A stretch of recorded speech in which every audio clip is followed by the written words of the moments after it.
Good afternoon everyone. अभी मैं आपको 5 टाइप्स ऑफ कंपनीज रिवाइज करवा रहा हूँ। ये 5 टाइप की कंपनीज है, मैं रिवाइज करवा रहा हूँ। जल्दी से एक बार कर लेते हैं, क्विक रिवीजन है।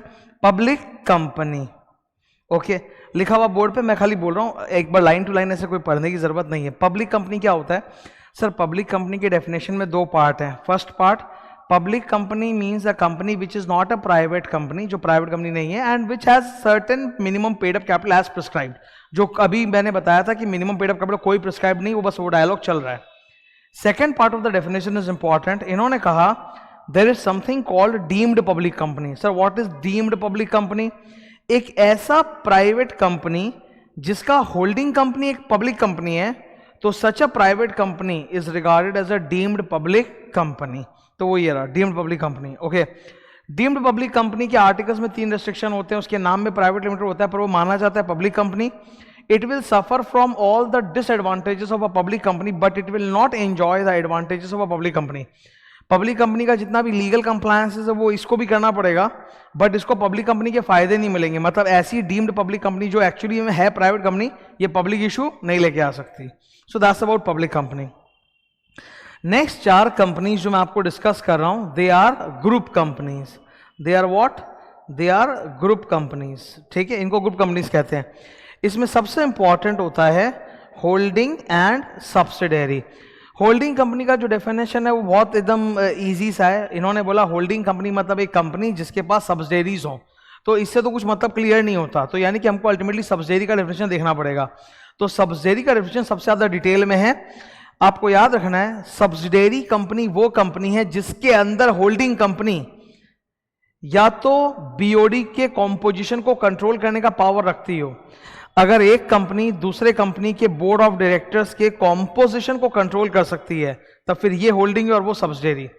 कॉम्पोजिशन को कंट्रोल करने का मतलब है that holding company has the right to appoint और remove majority of the directors. Subsidiary के बोर्ड ऑफ डायरेक्टर्स में जितने भी डायरेक्टर्स हैं उसमें से मेजॉरिटी को अपॉइंट या रिमूव करने का पावर जिस कंपनी के पास है उसे हम होल्डिंग कंपनी कहते हैं। तो ये एक तरीका है। दूसरा तरीका है 1 और 2। दूसरा तरीका है मोर देन 50% वोटिंग पावर। क्या? More than 50% voting power. ठीक है, ये सेकंड तरीका है। तो सबसे इंपॉर्टेंट है सब्सिडरी का डेफिनेशन।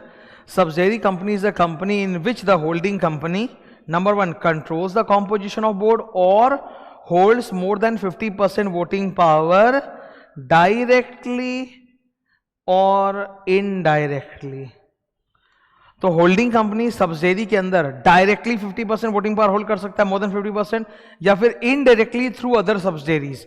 जैसे एक होल्डिंग कंपनी है, उसके कुछ सब्सिडरीज हैं, वो सब्सिडरीज जो हैं वो किसी तीसरे कंपनी के अंदर मिला जुला के मोर देन 50% कर रहे हैं, तो माना जाएगा कि मैं उसका भी होल्डिंग कंपनी हूं। ठीक है, सो डायरेक्टली या indirectly more than 50% voting power अगर वो किसी कंपनी में होल्ड कर रहा है तो सामने वाला सब्सिडरी और हम हो गए holding company. Holding and subsidiary का चेन बन सकता है, मतलब होल्डिंग फिर सब्सिडरी फिर उसका subsidiary, like that. But clear cut 2 layer of subsidiary से ज्यादा अलाउड नहीं है। Maximum 2 layer of subsidiary. जैसे एक होल्डिंग कंपनी, उसके नीचे जो सब्सिडरी उसको बोलते हैं फर्स्ट लेयर। तो फर्स्ट लेयर में आपको जितना सब्सिडरी रखना है आप रखो, उसमें दिक्कत नहीं है। फर्स्ट लेयर के एक नीचे और एक सब्सिडरी का लेयर हो सकता है, सेकंड लेयर, उसमें भी कितना रखना है रखो, but there can not be a third layer. ठीक है, सो एक लेयर के अंदर कितना सब्सिडरीज है कोई लिमिट नहीं, लेकिन टोटल कितने लेयर्स अलाउड है? 2 लेयर अलाउड है, उससे ज्यादा अलाउड नहीं है।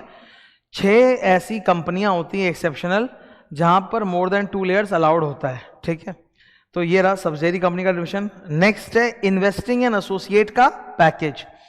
इनके बीच में वोटिंग पावर कम रहता है। देखो मोर देन 50% वोटिंग पावर है तो रिश्ता है होल्डिंग सब्सिडरी का, लेकिन अगर वोटिंग पावर इतना है 50 तक, 20 या उससे ऊपर, तो 20 या उससे ऊपर एंड मैक्सिमम अप टू 50, अगर इतना वोटिंग पावर है तो फिर रिश्ता जो है वो इन्वेस्टिंग एसोसिएट है। मोर देन 50 होते ही होल्डिंग सब्सिडरी बन जाएगा। सो इन्वेस्टिंग कंपनी का कोई डेफिनेशन नहीं होता लॉ के अंदर, खाली नाम लिखा है investing company. Associate company is a company जिसके अंदर investing company significant influence exercise करती है, मतलब at least 20% voting power, but not a subsidiary, मतलब less than equal to 50% voting power. Joint ventures जो होते हैं वो भी एसोसिएट कंपनी माने जाते हैं। 2-3 कंपनी ने मिलकर एक जॉइंट वेंचर में नया कंपनी चालू किया, तो जॉइंट वेंचर में क्योंकि जॉइंट कंट्रोल होता है, किसी एक जन का कंट्रोल नहीं होता, इसीलिए वो भी एसोसिएट कंपनी माना जाता है। तो it includes a joint venture company. तो ये थे 5 टाइप्स के कंपनीज। Thank you.